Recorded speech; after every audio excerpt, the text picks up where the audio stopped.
अस्सलाम वालेकुम व्यूअर्स, उम्मीद है आप सब लोग खैरियत से होंगे। स्टार्ट करते हैं जी आज का लेक्चर। आज का लेक्चर हमारा ऑब्जेक्ट ओरिएंटेड प्रोग्रामिंग का एक कॉन्सेप्ट जिसको हम लोग क्लास कहते हैं उसके बारे में होने वाला है। वीडियो को कंप्लीट देखिएगा, एंड तक देखिएगा। क्लास से रिलेटेड जितने भी आपके क्वेश्चंस होंगे मैं पूरी कोशिश करूँगा कि उसको मैं प्रैक्टिकली उस चीज़ का मैं आप लोगों को आंसर दे सकूँ। तो वीडियो स्टार्ट करने से पहले इतना बताता चलूँ कि क्लास है क्या है। क्लास असल में एक टेम्पलेट है, एक यूँ कह लें एक ब्लूप्रिंट है, एक ऐसा स्केच है, एक बना बनाया हमारे पास ऐसा फ्रेम है कि जिसकी हम आगे डुप्लीकेशंस क्रिएट करते जाते हैं। क्लास को हम एज अ टेम्पलेट लेंगे और इसी क्लास के अंदर डाटा मेंबर्स होंगे और मेथड्स होंगे, यानी कुछ वेरिएबल्स होंगे, कुछ उसके अंदर फंक्शंस होंगे।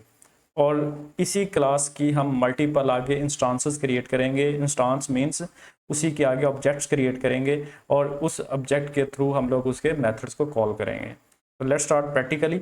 तो सबसे पहले क्लास को यूज़ करने के लिए हमें सबसे पहले क्लास का कीवर्ड लिखना पड़ेगा और उसके बाद हम लोग लिखेंगे जो भी क्लास का आपने नाम रखना है। मैं मोबाइल नाम रख रहा हूँ, तो जो भी आप नाम रखना चाहते हैं यहाँ पे रख सकते हैं। नेम स्पेस नहीं होनी चाहिए, स्पेशल कैरेक्टर्स आप यूज़ नहीं कर सकते। क्लास के नेम में वही सारे के सारे रूल्स होंगे जो कि आप लोगों ने वेरिएबल्स की डिक्लेरेशंस के टाइम पढ़ रखे हैं, जो कि बेसिक प्रोग्रामिंग के अंदर डिटेल में ये वाला क्वेश्चन पढ़ाया जाता है। तो क्लास मोबाइल मैंने नाम रखा है। अब इसके अंदर डाटा मेंबर्स हो सकते हैं और मेंबर फंक्शंस हो सकते हैं। तो फिलहाल मैं एक बेसिक सा स्केच बना रहा हूं, तो इसमें कोई भी मेंबर जो है डाटा मेंबर को मैं यूज़ नहीं करूंगा। तो यहाँ पे हम सिंपल सा एक फंक्शन बना लेते हैं और उस फंक्शन का मैं नाम रख देता हूँ यहाँ पे, ये डेफिनेशन DEF यूज़ करूँगा फंक्शन के लिए, और इस फंक्शन का नाम रख देता हूँ मैं यहाँ पे शो। ये ले। अब ये सेल्फ क्यों लिखा गया है इसके बारे में आपको बताता हूँ। पहले हम लोग यहाँ पे लिख लेते हैं एक छोटा सा ये प्रिंट करवाने के लिए एक मैसेज लिख देते हैं, और this is a test message. अब आप यहाँ पे देख सकते हैं ये हमारे पास क्लास का सिंटैक्स है, उसके अंदर ये एक मेथड है जिसका मैंने नाम शो रखा है, और ये मेथड क्या काम करेगा कि ये वाला मैसेज मुझे स्क्रीन पे डिस्प्ले करवा देगा। तो ये शो का नाम है, मेथड का नाम है। ये सेल्फ क्या है? सेल्फ बेसिकली इस क्लास के ऑब्जेक्ट को रिप्रेजेंट कर रहा है यहाँ पे, यानी सेल्फ का जो कीवर्ड है वो ये बता रहा है कि ये जो क्लास है जिसका नाम मोबाइल है, तो मोबाइल या फिर सेल्फ दोनों एक ही चीज़ हैं। जब सेल्फ का कीवर्ड यूज़ किया जाएगा उसका मतलब भी यही होगा कि इस क्लास में आप जो मोबाइल यूज़ कर रहे हैं वर्ड, चाहे वो सेल्फ यूज़ कर लें या यानी कि वो अपने आप को रिप्रेजेंट कर रही है ये वाली क्लास। अब ये तो काम हो गया मुकम्मल क्लास के हवाले से। क्लास का नाम भी हम लोगों ने क्रिएट कर लिया, उसके अंदर एक मेथड भी हम लोगों ने क्रिएट कर लिया। अब इस क्लास को हम लोग यूज़ कैसे करेंगे? इस क्लास को यूज़ करने के लिए सबसे पहले हम इस क्लास का ऑब्जेक्ट क्रिएट करेंगे। तो ऑब्जेक्ट क्रिएट करने से पहले मैं इसी पूरी फाइल के अंदर एक मेन फंक्शन बना लेता हूँ और उस मेन के अंदर मैं इस क्लास का ऑब्जेक्ट क्रिएट करूँगा। हम एक सीक्वेंस वाइज चलते हैं ताकि आप लोगों को इसकी कंप्लीट डिटेल से समझ आ सके। तो मेन फंक्शन क्रिएट करने के लिए मैंने यहाँ पे कीवर्ड का नेम, और इसके बाद यहाँ पे हम लोग लिख देंगे ये, अगर ये मेन फंक्शन है तो वहाँ से ही ये सारा काम होना चाहिए। ठीक है, तो आप लोगों को याद होगा कि पाइथन फाइल के अंदर मेन फंक्शन को यूज़ करने के लिए हम लोग ये वाली लाइन यूज़ करते हैं कि अगर ये मेन फंक्शन है तो देन यहाँ से आपके प्रोग्राम को स्टार्ट होना चाहिए।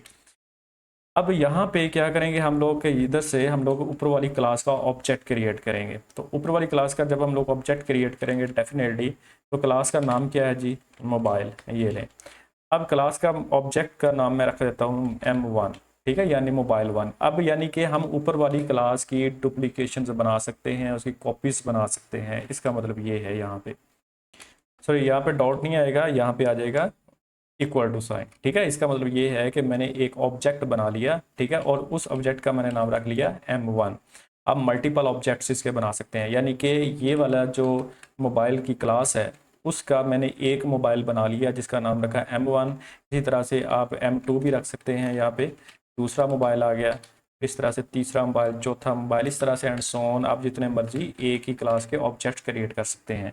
यानी सबसे बड़ा फीचर ये है व्यूअर्स कि ये क्लासेस हमें रीयूजेबिलिटी प्रोवाइड करती हैं, यानी कि एक दफ़ा आप कोड लिख लें, बाद में उसके जितने मर्जी आप इंस्टांसेस क्रिएट कर लें, वो तमाम के तमाम प्रॉपर्टीज़, वो तमाम के तमाम मेंबर फंक्शंस, वो तमाम के तमाम डाटा मेंबर्स जो आप इस क्लास में यूज़ करेंगे आप उसको रीयूज़ कर सकते हैं नीचे। तो फिलहाल मैं एक ही ऑब्जेक्ट यूज़ करूँगा जिसका नाम है M1, और M1 के थ्रू मैं शो के फंक्शन को कॉल करूँगा। तो शो के फंक्शन को कॉल करने के लिए सबसे पहले मुझे M1 के ऑब्जेक्ट का नाम लिखूँगा। ये देखिए ये ऑब्जेक्ट है यहाँ पे M1 डॉट और यहाँ पे जिस फंक्शन को मैंने कॉल करना है उसका नाम यूज़ करूँगा यहाँ पे शो। तो अब इस प्रोग्राम का बिहेवियर ये होगा, आपका प्रोग्राम यहाँ से स्टार्ट होगा, उसके बाद ऑब्जेक्ट क्रिएट होगा। यहाँ पे जैसे ऑब्जेक्ट क्रिएट हुआ m1 और m1 के थ्रू मैंने इसके फंक्शन को कॉल कर लिया जिसका नाम शो है। अब हम इसको एग्जीक्यूट करेंगे और इसकी आउटपुट को यहाँ पे आउटपुट स्क्रीन के ऊपर देखेंगे।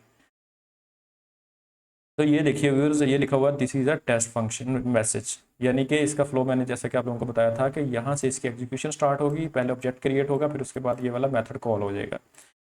हम एक और मेथड बना लेते हैं, फॉर एग्जांपल इसकी मैं थोड़ी सा मैसेज चेंज कर देता हूँ, this is a show message. ये शो मैसेज है, एक और फंक्शन हम लोग बना लेते हैं, उस फंक्शन का नाम लिख देते हैं अगेन डेफिनेशन, और ये वो ऊपर वाला फंक्शन का नाम शो था, यहाँ पे इसका नाम सेकंड फंक्शन यहाँ लिखते हैं fun, सिंपल लिख देते हैं।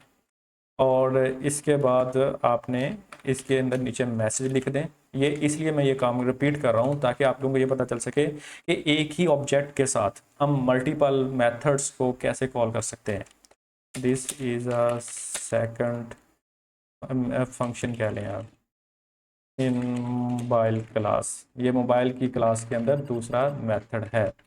अब अगेन हम यहाँ पे क्या करेंगे, m1 डॉट उसका नाम लिख देंगे जो हमने दूसरा फंक्शन बनाया है, ये लें, ये जस्ट मैंने उसका नाम चेंज किया। अब अगेन हम इसको एग्जीक्यूट करेंगे और इसकी आउटपुट आप लोग यहाँ पे देख सकते हैं। पहले ये वाली चीज़ कॉल होगी, ये देखिए यहाँ से कंट्रोल आपका ये शो है, ठीक है। ये देखिए मैंने कंट्रोल के बटन को प्रेस किया, वो मुझे बता रहा है कि इसका लिंक इसके फंक्शन की डेफिनेशन के साथ है। सो जैसे ही मैं यहाँ पे क्लिक करूँगा ये मुझे उस फंक्शन पे ले जाएगा, ये देखिए, यानी कि अब वो ये वाला कॉल हो गया। अगेन जैसे ही मैं fun पे क्लिक करूँगा तो मुझे यहाँ पे ले गया। तो व्यूज़ ये है बेसिक कॉन्सेप्ट, किस तरह से हम लोग क्लास को क्रिएट कर सकते हैं, किस तरह से हम उसके अंदर मेथड्स को डिफाइन कर सकते हैं, और उन्हीं मेथड्स को हम लोग पाइथन के जो मेन फाइल है उसके अंदर मेन फंक्शन से कैसे कॉल कर सकते हैं। तो व्यूअर्स इससे अगली वीडियो आपके लिए बहुत ही काम की होने वाली है, उसको लाजमी देखिए। उसमें मैं आप लोगों को ये बताऊंगा कि क्लासेस के अंदर कंस्ट्रक्टर और डिस्ट्रक्टर्स के कॉन्सेप्ट्स क्या होते हैं। वो बहुत बेसिक कॉन्सेप्ट हैं, बहुत इंपॉर्टेंट कॉन्सेप्ट्स हैं। जब तक आप कंस्ट्रक्टर एंड डिस्ट्रक्टर के बारे में नहीं पढ़ेंगे तो आप लोगों को पाइथन लैंग्वेज के अंदर ऊप के बेसिक कॉन्सेप्ट्स के बारे में बिल्कुल भी आइडिया नहीं होगा। प्रैक्टिकल डेमोन्स्ट्रेशन के हवाले से अगर आप लोगों को ये वीडियो अच्छी लगी हो तो चैनल को लाजमी सब्सक्राइब कीजिए। Thank you very much and अल्लाह हाफिज़।